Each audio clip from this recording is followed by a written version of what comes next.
watch this section if you're ever in a situation you go, go back and check that bit of the recording. Just sense check with yourself in what you think you might actually be seeing, because there was a scene in the movie Pretty Woman where Julia Roberts is having eaten an oyster, but she's using a kind of clamp thing that she's never used before, and so she goes to get the oyster and it flies across the restaurant and lands on a number table, and she's like, they're like, slippery little suckers.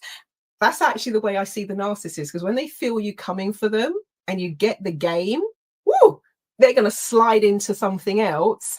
But it reminds me of that. But when you kind of get a sense of, I know what I'm seeing here, you recognize it. And now the ball is in your court. You become more conscious to the game.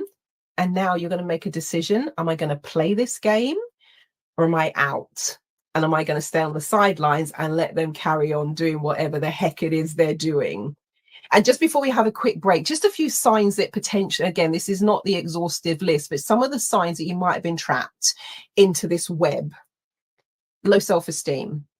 Now, I have to be honest, oftentimes, and I think it might be akin to the bullying thing as well, people who have something going on inside of them where there's already something that might have eroded the self-esteem a bit, it feels as though oftentimes they can be easier prey for the narcissist. But Kate, I have a theory, and I don't know if this holds true in the experiences that you've had. I have a theory that there are narcissists out there who will go for someone who is a high flyer. They are confident, intelligent, beautiful, charismatic, wonderful, funny, smart. And the way I've observed it is the narcissist sees that as a challenge and they want to drag this person down and break them. But I don't know if you've kind of seen a version of that as well. 100%. And sometimes I've seen where they actually want to be close to the person because they want that person's life. They want the the social network, and they want to be doing all those things and whatever. So yeah, I've seen that. But then they'll take the person down and it literally take over their life. Absolutely. And I think they see it as a good energy source as well, because you can drain all of that out of someone and also have the satisfaction of seeing them lying there broken.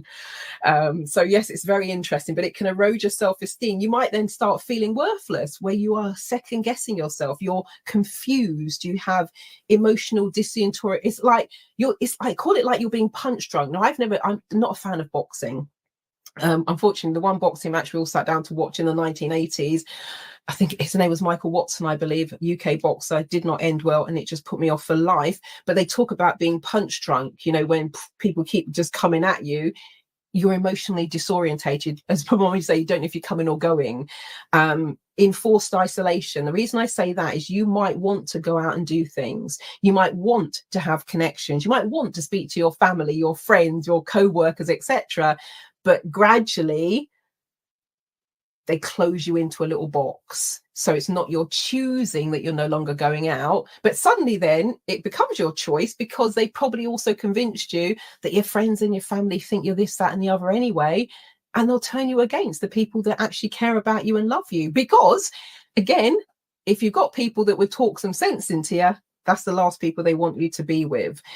You can have, now I call it situation anxiety, that in certain situations, because you're so used to being in those situations, you feel a sense of anxiety. And we'll talk about some of those triggers later. Probably got you walking on eggshells, even in your own home or in the office. You're almost creeping about because you don't know what to expect next. Who are they going to be when they walk into the room? Are you going to see the wonderful lover archetype, or are you going to see the dark side of that? And unable to relax, particularly in your own home where it should be your safe space. You're almost like a cat on a hot tin roof, and you're never fully relaxed. And sometimes it's not until you say that to the person that they go, oh yeah.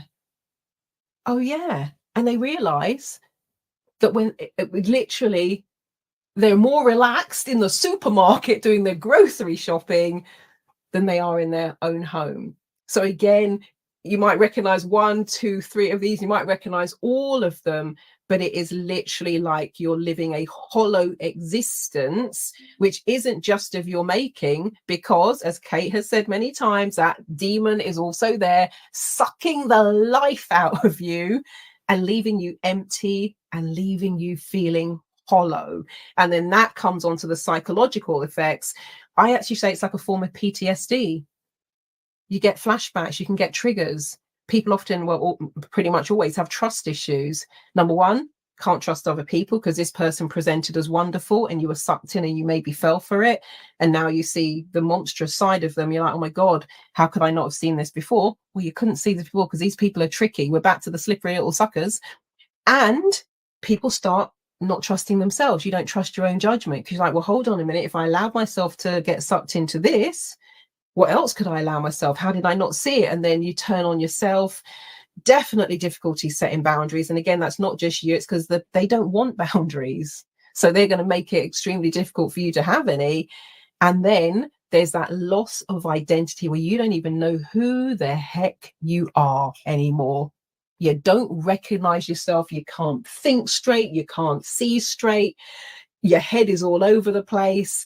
And if somebody said to you, who are you? And I've said this to clients before, so who are you? They just burst into tears because they do not know the answer to that question. And I've had somebody say to me, Marilyn, I am 50x years old. I don't know who I am anymore. That's a scary place to be. Kate, anything else you want to add to any of that we said, or anything you see with your clients, etc.? Definitely. There's two things. One, you're saying it's a form of PTSD. Absolutely. When you look at the trauma sustained by a person that's lived with a narcissist, it looks very similar to somebody that's been exposed to ritual abuse. I mean, there's some differences with ritual abuse, but what I mean is, when I'm saying this death by 1,000 cuts, it's death by 1,000 cuts and trauma over and over and over and over and over. And that looks the same as somebody that's been intentionally abused. It's, wow, I don't even have the words for it. It really does a number on the body, the physical body and the energy bodies. Absolutely, for sure. The other thing, let me see the other thing I was going to say. Oh, I love when you're saying there's an archetype, the archetype of the lover, the archetype of the whatever. Marilyn, that's brilliant, because they are acting, because they don't have empathy. They're not with a natural flow of feeling and giving and taking. They're actors. That's all they do. They're playing a part. And so if we can feel that they're playing a part and recognize, oh, this is that role, this is that role, then I think we can separate ourselves from them and see them as the narcissists that they are, because they're really acting. That's all they're doing. Wow. And saying that, it reminds, seriously, there's going to be it feels like it's going to be a lot of film references today. Don't ask me why, but there's a film that I absolutely love. It's with John Malkovich and Michelle Pfeiffer and Glenn Close, and it's called Dangerous Liaisons. That film is a gem for this type of scenario. It is just deliciously, beautifully portrayed. And I would say, if you've never seen it, look it up.